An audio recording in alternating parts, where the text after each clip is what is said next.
절박감이라고 하는 것은 새로운 삶의 동력이 되기도 하고 또 자신의 삶을 포기하는 동력이 되기도 하지요.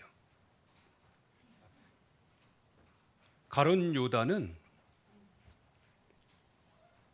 예수 그리스도를 배신하고 그 마음에 이것이 아니라고 하는 사실을 발견하고 인생의 절박감을 느끼게 됩니다. 그래서 제사장들로부터 예수님을 판돈 세계를 가지고 그 은을 가지고 다시 가서 물러 달라고 얘기를 합니다. 그때 이 돈 네가나 가져가라 하면서 아주 경멸의 대상이 되어서 나오는 것을 보고 자기 인생에 아마 절박감을 느꼈을 겁니다.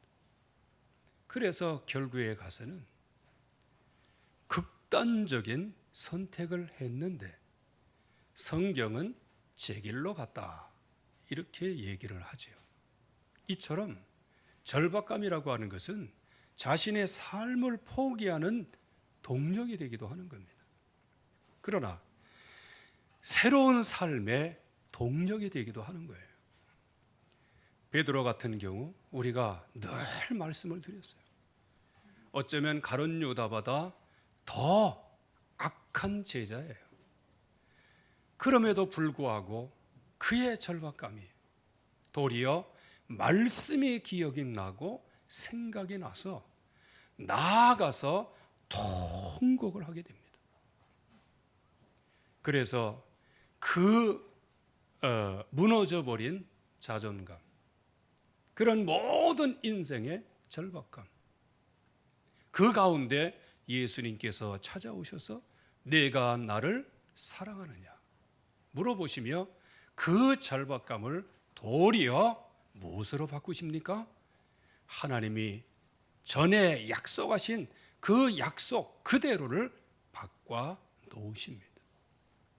그래서 베드로는 그때부터 일추월장 뒤돌아보지 아니하고 십자가를 거꾸로 지기까지 예수 그리스도를 위하여 헌신하는 제자가 된 것이죠.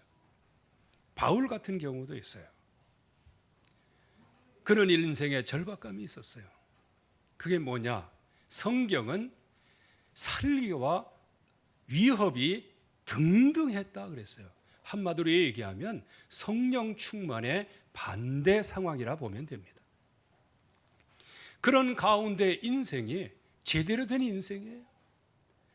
위에 제사장들은 이제 만류를 함에도 불구하고 아니다 하면서 그야말로 쉽게 얘기하면 그 도장을 뺏어갖고 공문에 자기가 찍어서 그렇게 제자들을 핍박하는 그러한 인생 절박감 속에 있는 거예요.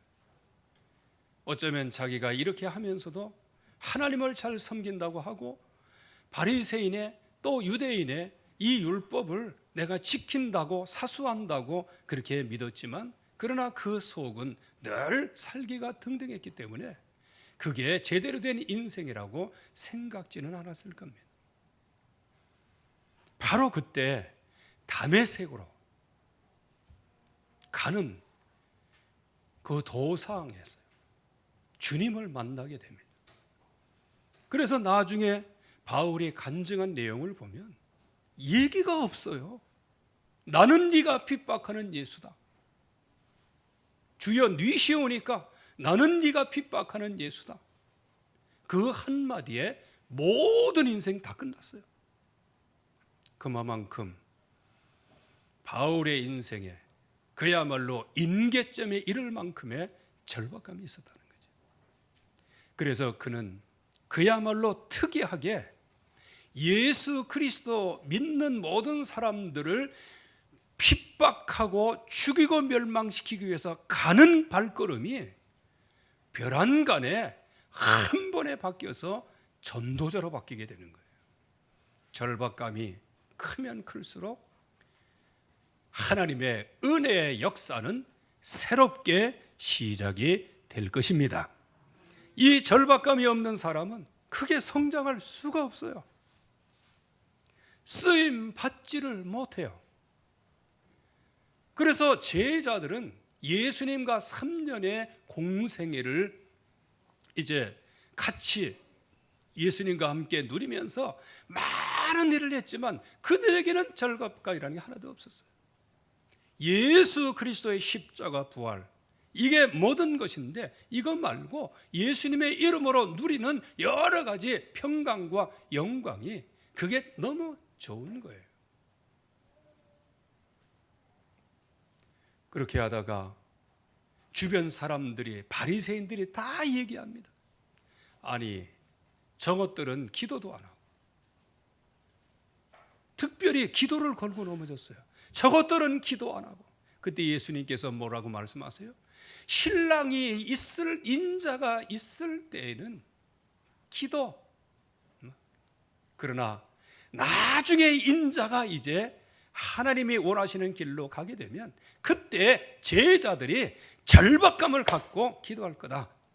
이렇게 바리새인들에게 해석을 해 주셨어요.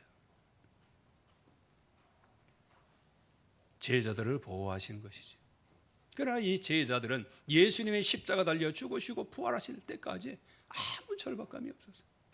그러나 주님께서 친히 살아계심을 그들에게 나타내심으로 그들에게 아하, 이것이, 그리고 예수 그리스도를 부인하면서 3번씩 저주하면서 이때부터 자기 자신의 인생의 절박감, 엠마오로 나아가는 두 제자도 역시 마찬가지예요. 예수님을 떠났던 모든 제자들이 다 마찬가지였어요. 그래서 그때 한 사람 한 사람 맨투맨으로, 아니면 큰 무리의 500의 형제에게 주님의 십자가에 죽으셨다가 부활하신 그것을 증거를 하심으로 그들의 인생의 절박감이 발판이 돼서 전도자의 대열에 선 줄로 믿습니다. 절박감이 중요한 거예요. 그러면 이 시대의 절박감은 무엇일까요? 늘 말씀을 드리지만 열왕기하 8장 12절이에요. 교회 무너지고 있어요. 중직자들이 무너지고 있어요. 렘넌트들이 무너지고 있어요. 그리고 아이벤 분열, 그 찢는다 하는 후대까지 지금 무너지고 있어요. 요즘에는 찢을 필요도 없어. 왜? 뭐 임신을 해야 뭐 찢든지 말든지. 요즘에 아주 사탄의 사역이 얼마나 수월한지 몰라. 왜? 요만한 시험에도 하나님의 능력만큼 역사가 일어나니 말이에요. 지금 이런 시대예요. 지금 이런 절박한 이 시대에 지금 이 시간표에 팬데믹이라는 게 온 거예요. 이렇게 해서 교회는 지금 무너지고 있는 거예요.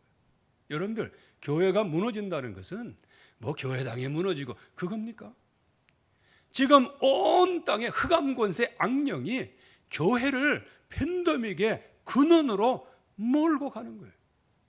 이거는 뭐 정치하는 사람이 몰고 갔다 그렇게 보면 안 되고 그 배경에 악령이 있는 거예요. 그래서 교회 지금 다른 데서 이렇게 하면은 아무 주목을 안 끌어요. 그런데 교회가 팬데믹에 뭐가 됐다 그러면 그때부터 막 엄청나게 일어나는 거예요. 그래서 그 재미를 마귀가 지금 톡톡히 보고 있다. 그래서 요즘에도 애들을 왜 그러냐? 팬데믹 때문에. 교회 왜 그러냐? 팬데믹 때문에. 이렇게 하면서 성도들의 마음속에 교회의 모든 시스템을 싹 지금 붕괴를 시키는 거예요. 그러니까 중직자들 다 무너지죠. 여러분들, 중직자들이요, 비대면으로 예배를 1년 드린다고 생각해 보세요. 그 믿음이 온전하지 못해요. 도리어 그 비대면을 발판 삼고 그걸 절박감으로 딛고 일어난 사람은 믿음이 세갑절 커졌을 거예요. 그런데 그 외에 사람들은 비대면 이게 뭐냐? 그냥 편리주의로 나가는 거예요. 에라 모르겠다. 그걸 갖다 뭐라고 그래요? 절박감이 없는 사람. 이 팬데믹을 통하여서 우리 렘넌트들이 지금 무너지고 있어요. 여러분들 저기 렘넌트들이 요즘에 줌으로 한다고 그러는데 앞으로는 이제 잘 되겠죠.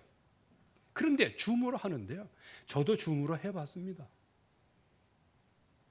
그랬더니 전화하면 전화 다 받고, 물 끓으면 가서 끄고, 그 다음에 누구 부르면 문 열어주고, 집중할 시간이 하나도 없어요. 그런데 내가 그 줌을 참여해서 예배했다고 해서 내가 그 사명감이 생기느냐? 사람은 견물생심이라고 보아야 마음이 생기는 거예요. 그래서 하나님께서는 이 절기를 아예 못을 박아버리셨잖아요. 전 세계의 모든 남자들은 1년에 3차 예루살렘에 와서 하나님께 얼굴을 보여라, 이렇게 말씀하신 거예요.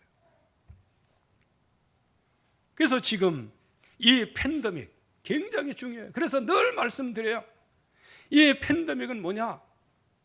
결국에 와서는 교회가 무너지고, 중직자가 무너지고, 렘넌트가 무너지고, 우리 후대가 무너지는데, 이것을 주신 분이 하나님이시란 말이에요. 그러면 우리는 주여 이 재앙에 절박감을 알게 하셔서, 이 재앙 우리의 연약함에 있어, 우리의 죄 때문에 있고, 우리가 지금까지 하나님 앞에 서지 못한 거 긍휼히 여겨 주시옵소서. 하나님 앞에 엎드리면 하나님은요, 회개하고 돌이키는 순간에 하나님은 십자가의 은혜로 이미 모든 것을 용서하셨기 때문에 진심으로 하나님 앞에 서는 순간에 용서가 되는 거예요. 그래서 우리는 하나님 앞에 서야 되는 거예요. 주여, 이 민족의 팬데믹에 교회로 말미암아 교회가 하나님 앞에 서지 못함으로 이런 재앙이 왔습니다. 하나님, 우리들을 불쌍히 여기사 언약을 회복하게 하시고, 하나님께서 피로 값주고 세우신 교회의 본연의 사명을 회복하게 하여 주시옵소서. 이거를 놓고 기도를 시작하면 되는 거예요. 그런데 이때 사탄의 세력은 모든 시스템을 이용해서 아주 그냥 호시탐탐 누리면서 하나님의 백성을 신방해 가면서 다 무너뜨려 놔요. 이럴 때 마귀에게 속지 말라는 거예요. 여러분들, 마귀에게 절대로 속지 마시기를 바랍니다. 팬데믹 때문에 우리가 마스크를 쓰고 거리적인 유지를 하지만, 이런 것을 통해서 우리의 마음을 위축시키고 하나님 교회를 향하여서 뭔가 거리를 두고 경계를 하도록 만드는 마귀의 세력을 예수님의 이름으로 꺾어야 돼요. 이게 중요한 거예요. 그런데 또 이 마귀와 싸우다 보면요, 또 지성들대로 싸우는 사람이 너무 많아요. 막 꺾어져라 하면서 예수 이름 부르지도 않으면서 꺾어지라고 막. 그래서 하나님이 마음이 어떠한지, 그 말씀을 따라가는지 안 따라가는지, 말씀에 순종하는지 안 하는지, 그것을 우리에게 지금도 테스트하고 계시는 거예요. 우리는 이 테스트, 이 절박감을 가지고, 그래서 절대 기본 속으로 들어가야 되는 거예요. 그래서 하나님, 예수가 그리스도 이 언약을 붙잡은 사람은 모든 문제 해결자 되시는 것인데, 주여 언약이 나의 정상화가 되게 하옵소서. 그리고 이 언약을 붙잡고 내 마음에 새기는 모든 사람들을 통해서 하늘 군대를 동원하시고 시공간을 초월하는 보좌의 능력을 우리에게 쏟아부어 주시는데, 주여 기도가 정상화되게 하옵소서. 그리고 이 예수 그리스도의 이름에 응답을 받아서 현장에서 우리가 이 복음을 누릴 때에 현장의 흑암 권세가 꺾이고 모든 현장마다 하늘문을 열리고 하늘길이 열리게 되는 전도의 정상화가 우리에게 임하게 하여 주시옵소서. 그래서 이 절대 기본이 회복하면 이때부터 내 마음속에 오는 게 있어요. 그게 뭐냐? 하나님 할렐루야 감사합니다. 다 같이 한번 따라해 봅시다. 하나님 감사합니다. 이거를 이제 회복을 하는 거예요. 절박한 인생에서 우리를 불러주신 그 구원의 은혜 감사해야 되죠. 바울 같은 경우를 예를 들었습니다. 왜? 우리의 모델이니까요. 핍박자였어요. 주님이 주신 은혜가 있어요. 전도자로 세우셨어요. 나의 나된 것은 하나님의 은혜로 된 것이에요. 내 과거 문제, 절박한 인생 문제를 완전히 해결하셨어요. 그리고 현재 구원을 하셨어요. 에베소 1장 3절에서 10절 말씀에 그리스도 안에서 신령한 복을 주시고 하나님의 자녀로 응답받게 하시고 죄사함의 은혜를 베풀어 주셨어요. 그러니 이 사도 바울은 이 과거의 모델이란 이런 것들의 구원에 대해서 감사하고 현재 하나님의 나를 쓰시는 것에 대해서 감사하고 미래에 대해서 감사합니다. 영세전에 감추었던 나에게 주신 복음이 있어요. 이게 너무 감사한 거예요. 그게 지금 나타났어요. 나에게 주신 감사예요. 이 복음이 세세 무궁하도록 나가는 복음이에요. 이게 너무너무 감사한 거예요. 그래서 절박한 인생에서 구원받은 그 축복을, 응답을 감사하시기를 주의 이름으로 축원합니다. 그래서 주님께서 이 절박한 인생에서 구원해 주셨는데 구원 받아 보니 보여지는 게 절박한 현장에 보여지게 되는 거예요. 그래서 주님께서 그 바울을 부르시고요. 제일 먼저 주신 게 뭐냐? 천명의 은혜를 베풀어 주셨어요. 구원받은 그런 바울에게 은혜를 베풀어 주셨어요. 천명의 은혜를 베풀어 주셨어요. 예수 그리스도의 이름만 증거하는 전용 그릇으로 부르셨어요. 여러분들은 그리스도인입니다. 그리스도인이에요. 뮤지션 그러면 음악으로 먹고 사는 사람을 얘기해요. 크리스찬 그러면 그리스도로 인생을 살아가는 거예요.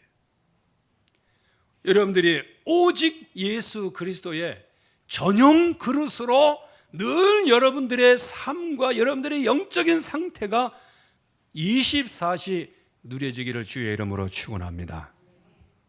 그래서 이방인들에게, 임금들에게, 이스라엘 자손들에게 한마디로 얘기하면 이게 뭐예요? 세계 복음을 하는 거예요. 세계. 그러면서 이 세계 복음화를 위해서 나아갈 때 얼마나 무거운 짐을 질 것을 말씀하셨어요. 내가 그에게 얼마나 고난을 받아야 될지 그에게 보이리라 이렇게 말씀하셨어요. 그런데 주님은 이 이전에 뭘 말씀하세요? 수고하고 무거운 짐진 자들아 다 내게로 오라 내가 너를 쉬게 하리라. 와서 내 멍에를 메라. 내 멍에는 쉽고 가벼움이라.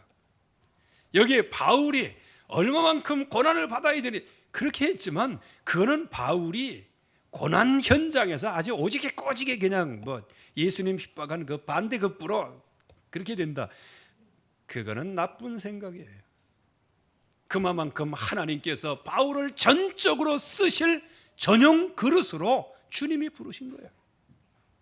그러기에 의를 위해 살고자 하는 핍박받고 예수 그리스도의 이름을 증거할 때 그 예수 이름을 거스릴 때 그때는 기뻐하고 즐거워하라 너희 하늘의 상이 크다 그랬어요. 선지자들도 이런 핍박을 받았다. 이런 엄청난 고난이 주님이 멍에를 메워 주신 가벼운 짐인 것을 누가 알았어요? 바울이 알았죠. 여러분들 하나님이 주신 하나님의 은혜는 절대로 어려운 게 아니에요. 그야말로 우리에게 은혜를 베풀어 주사 시험 당할 즈음에 피할 길을 내사 넉넉하게 이기게 하시니라. 이게 하나님이 주시는 약속이에요. 왜? 이기게 하시는 것은 내 힘으로 이기게 하는 게 아니고 주님께서 우리의 멍에를 가볍게 하셨어요. 그래서 넉넉하게 이기시는 거예요. 이기게 하시는 거예요. 하나님의 은혜로 말미암아. 그래서 그 전에 어떤 책을 보니까요. 그 요즘에도 이제 우리 선배예요. 그 사람이 이제 대학부에서 이렇게 해놓은 게 그거를 이제 요만한 이제 책으로 낸 게 있어요. 확실히 그 사람 참 엘리트예요. 참 그 당시에도 굉장히 스마트했고요. 뭐 나이는 뭐 나보다 좀 작을까 뭐 그랬어요. 근데 선배예요, 선배.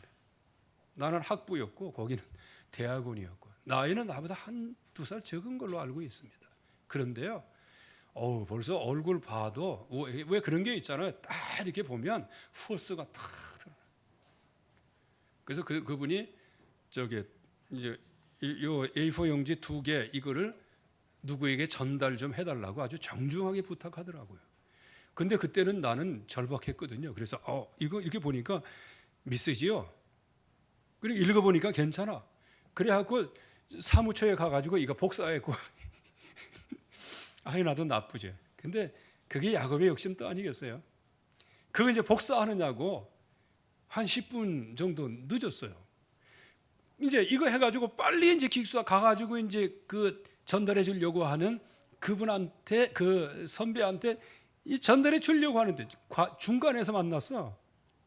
내가 얼마나 미안해요. 그렇다고 해서 솔직히 얘기도 못 하겠더라고. 왜 이거 복사했다고. 그래가지고 우물우물 하고 있는데 뭐라고 얘기하는지 아세요? 빨리 갖다 주려고 했는데 아직 못 만났군요. 지금 내가 그 사람 만나러 가니까 그거 주세요 그러더라고요. 근데 그거 받으면 벌써 호치키 찍혀 있고 접혀 있잖아. 그럼 이거 복사한 거 사실이잖아. 그냥 쑥 넘어가더라고. 나중에 그분이 내 십자군 전도대 할 때 또 위에 상관이 됐어요. 참 묘하죠. 그 사람이 이제 쓴 게 이렇게 기록한 그런 게 있어요. 이게 뭐를 이렇게 했냐면 어디에서 발췌했다 그렇게 얘기를 하는 거예요. 어떤 아주 믿음의 사람이 길을 걸어가고 있었어요. 그래서 뒤를 딱 보니까 예수님과 함께 따박따박 정말로 너무너무 질서정연하게 은혜 있게 쭉 걸어왔는데 어느 과거를 딱 보니까 발자국이 하나밖에 없어요. 발자국이 하나밖에 없어요. 그때 가만히 성도가 생각해 보니까 그때가 자기가 그냥 그야말로 인생 파산돼서 망연자실할 때 그때 예수님께 질문했다고 그래요. 사실은 아닙니다. 이게 그냥 예로 말씀을 표현하기 위해서. 그때 주님께서 그 발자국을 잘 봐라. 네가 어려울 때 내가 업어서 인도했노라. 업어서 인도. 또 성경에 그 근거가 있어요. 하나님의 백성이 어려울 때 독수리의 날개를 업어서 인도하신다. 하나님께서 하시는 일들이. 그래서 우리에게는 뭐냐? 절박한 현장이지만 소망의 여정이에요. 그래서 나 같은 죄인을 하나님께서 선교사로 부르신 것에 대해서 선교의 여정을 걷게 하신 것, 성령의 택하심을 받아서 세계 선교사로 파송된 그런 소명의 은혜에 너무너무 감사한 거예요. 우리는 아직 혹시 꽃봉오리처럼 피어나지는 못했을지라도 하나님은 우리에게 전도자로 세계 복음화의 주역으로 우리를 세우신 줄로 믿습니다. 언젠가는 하나님께서 전도자로 만개하실 날이 오게 돼요. 여기에 그 소명의 은혜가 너무너무 감사했어요. 그래서 바울은 가는 곳곳마다 이방인, 임금들, 이스라엘 자손들 늘 생각이 그것밖에 없어요. 거기에 예수 그리스도의 이름을 증거하는 예수 그리스도의 이름의 전도 그릇, 전용 그릇이라고 하는 이 사실을 한 번도 잊어버리지 않았어요. 그래서 로마도 보아야 하리라. 그리고 로마로 가는 현장을 미리 보았어요. 각 성에서 이제는 환난과 핍박이 나를, 성령께서 환난과 핍박이 나를 기다린다고 하시나 미리 알았어요.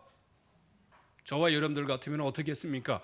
저쪽으로 가면 아주 어디다 터지게 생겼다. 그러면 거기 가겠어요? 안 가겠어요? 피해 가겠지. 그런데 사도 바울은 성령께서 각 성이요, 각 성 가는 데마다요, 복음 전하는 곳마다요, 거기서 핍박과 환난이 기다린다고 하시나 주 예수께 받은 사명 곧 하나님의 은혜의 복음 증가하는 일을 마치려면 나의 생명을 조금도 귀한 것으로 여기지 아니하니라. 멈출 수 없는 복음이에요. 이게 바로 절박한 현장을 보고 절박한 인생 속에서 구원받아 절박한 현장에 눈이 열리니 하나님의 그 은혜로 자기 자신이 천명, 소명, 사명 속에 쓰임받은 거에 대하여 너무너무너무 감사한 거예요. 그래서 자기에게 오는 모든 환난과 뭐 이런 거, 그거는 아무것도 아니었어요. 도리어 교회에 다른 사상에 들어갈까 늘 그것을 염려했던 사람이 사도 바울이었어요. 여러분들은 세상 염려보다 교회에 우리 렘넌트들이 앞으로 이 시대를 장악하는 이 축복의 큰 그림을 그리시기를 주의 이름으로 축원합니다. 이럴 때에 하나님께서 이제 빌립보 교회를 제일 먼저 세우시잖아요. 바울을 통하여. 이게 사도행전 16장이에요. 그런데 우리가 이 기쁨의 서신이라고 하는 이렇게 빌립보서를 불러요. 근데 사실상은 오늘 본문의 내용에는 바울이 빌립보 교회에 편지를 보낸 목적이 다 나와요. 물론 여기에서 감사하고 뭐하고 그런 것도 있지만 절박한 교회를 본 거예요. 일단은 전도자가 감사하지요. 바울이 참 감사했어요. 우리 교회를 생각할 때마다 저는 참 감사하지요. 어째 맨주먹 붉은 피로 시작한 여기에 하나님이 이렇게 복을 주시고 또 우리에게 나중에 정말 세계복음화 주역을 키워내는 렘넌트 타운과 또한 우리의 렘넌트들을 정말 100년의 역사를 바꿀 기독 초등학교, 이게 특성화된 이 응답과 그 비전을 우리 입술에 담아주신 거 얼마나 감사합니까? 할렐루야! 이건 너무 감사한 거예요. 바울이 생각할 때마다 감사했다 그랬어요. 참고로 바울이 빌립보 교회를 개척하고 난 다음 약 한 10년 전후, 즉 10년 동안 빌립보 교회를 돌아보지도 못한 거예요. 그런데 10년 그 어간에 어떤 일이 생겼냐, 이제 좀 이따 말씀을 드리겠습니다. 간구할 때마다 기뻤어요. 그야말로 너희가 내 마음에 있다라고 얘기했어요. 그 이유가 있어요. 첫날부터 지금까지 복음 안에 있어요. 이게 기쁜 거예요. 물론 자기를 많이 도와줬어요. 전도할 때 쓸 것을 막 채워주고, 그것도 그거지만 바울에게 있어서는 최고의 기쁨이 뭐냐? 첫날부터 지금까지 흔들리지 않고 복음에 동참하고 복음에 관한 일을 하고 있는 거예요. 여러분들, 전도자의 최고의 기쁨이 뭔지 아십니까? 물론 밥 사주고 옷 해주고 뭐하고, 그건 다 감사한 일이죠. 그러나 가장 중요한 것은 첫날부터 만남부터 지금까지 복음 안에서 끊임없이 그 약속을 붙잡고 복음 사역을 하고 있는 그러한 제자, 그게 마음에 있는 제자가 되는 거예요. 그래서 지속적인 복음 안의 교제와 사역, 이거를 너무너무 감사했어요. 그러면서 바울이 어려울 때마다 끝까지 도와주고, 그리고 예수 그리스도의 심장으로 이렇게 기쁨의 대상이 된 교회가 바로 빌립보 교회이죠. 그러나 여기에 전도자의 기도를 보면 여기에 묻어나는 게 있어요. 뭐가 있냐? 사랑의 풍성함을 놓고 기도합니다. 너의 사랑을 지식과 모든 총명으로 하나님께서 점점 더 풍성하게 되기를 원한다. 이 사랑이 풍성하게 되기를 원하는데 왜 거기 지식과 총명이에요? 그래서 그 뒤에 또 나오죠. 지극히 선한 것을 분별하라. 뭘 가지고? 너의 사랑이, 즉 복음을 위한 사랑이 지식과 총명으로 지극히 선한 것을 분별을 해라. 여기 지극히 선한 것을 분별하라, 이거 각주에 보면은 같지 않는 것들, 복음 같지 않는 것들, 한마디로 얘기하면 다른 복음을 분별하라는 거예요. 여러분들 이 시대에 다른 복음 분별하시기를 주의 이름으로 축원합니다. 거의 대부분 다른 복음, 진정한 그리스도 복음, 이거를 헷갈리고 앉아 있어요. 언제까지? 그리스도의 날까지, 재림 때까지. 그러면서 예수 그리스도로 말미암아 의의 열매가 가득히 넘칠 때까지 항상 선한 것을 분별을 해라. 그래서 빌립보서 3장 1절에서 3절에 보면 왜 선한 것을 분별을 하냐 증거했는데 거짓 선생이 많이 일어나는 거예요. 그래서 개들을 삼가하고 행악하는 자들을 삼가하고 손을 할례당을 삼가해라. 여기 개들을 삼가라는 얘기는 뭐예요? 율법주의가 들어와 있어요. 예수 그리스도 그거 믿는다고 복 받는 거 아니야. 할례 받아야 복을 받아. 모세 율법을 따라가야 복을 받아. 심지어는 모세가 했던 그런 노쇠로 만든 그거 붙잡아야 된다. 천사 숭배, 그렇게 하면서 온갖 세상 것을 다 가지고 그 하나 증거하는 거짓 선생들이 많은 거예요. 이들은 행악하는 자였어요. 영적인 싸움을 싸워야 돼요. 그래서 이 빌립보 교회를 향하여서 정말로 진정으로 모든 것을 빌립보 성도들에게 감사하지만은, 그러나 빌립보 교회 성도들이 이 사랑 안에서 지금까지 언약을 지켰는데 이 언약을 확실하게 붙잡고 지혜와 풍성한 총명을 가지고 지극히 선한 것 분별하라. 다른 복음을 분별을 해라. 그래서 예수 그리스도로 말미암아 빌립보 그 교회가 의의 열매로 가득하기를 원한다 그랬어요. 우리 교회에 복음으로 충만하고 모든 성도들이 복음의 일에 헌신하고 우리의 후대를 복음으로 키우고 우리의 모든 현장이 예수는 그리스도 복음운동의 현장이 되어지는 그런 축복이 있기를 주의 이름으로 축원합니다. 하나님 아버지 은혜를 감사합니다. 오늘도 주의 약속 이루어지게 하시고 주의 말씀 속에 깊이 각인 뿌리 체질되어지도록 복을 주시옵소서. 그리하여 언약의 정상화, 기도의 정상화, 전도의 정상화를 통하여 절대 기본을 회복하게 하사 이제부터 감사가 회복되게 하여 주시옵소서. 절박한 나의 과거의 인생 감사하게 하시고 절박한 오늘의 현장 감사하게 하시고 절박한 오늘의 교회의 시스템 감사함으로 하나님 앞에 더더욱 지식과 총명으로 점점 더 풍성하게 되어지는 역사가 임하게 하옵소서. 예수 그리스도의 이름으로 기도하옵나이다. 아멘.